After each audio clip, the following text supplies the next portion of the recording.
Star Wars has had a bumpy ride lately with the recent flicks like The Last Jedi splitting the fan base, and Solo, a Star Wars story, failing to make a profit at the box office.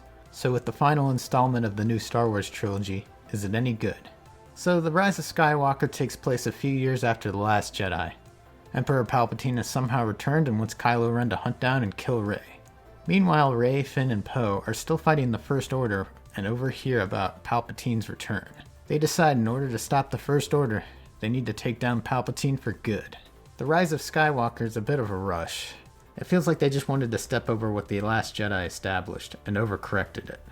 In terms of characters, I feel John Boyega has gotten the shaft in these films, and here it is no different.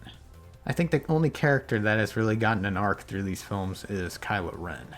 He changes and grows constantly, and Adam Driver has given him a lot of depth that the other characters haven't gotten. Now, I didn't hate The Rise of Skywalker, but it feels very uneven. It feels like a video game, if that makes any sense. Like going from planet to planet to get this thing, to get another thing, like a fetch quest in a video game. Our heroes are constantly moving from place to place, never stopping to take a breath.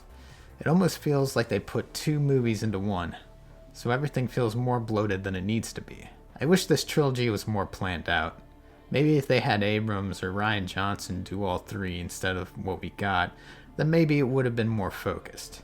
And I know what you're thinking, but the originals were good, and they weren't planned, and the prequels were planned, and they sucked. Yes, that is true, but I really think that they should have planned these movies out anyway, because they would have turned out much better than what we got. So in spite of what all I've said, I still recommend going out to see this movie. If anything, we got Billy D. Williams back as Lando, so he's always a treat. Maybe Star Wars should take a break for a few years and find some time to reinvigorate. Or maybe just go watch The Mandalorian. I don't know. Do you?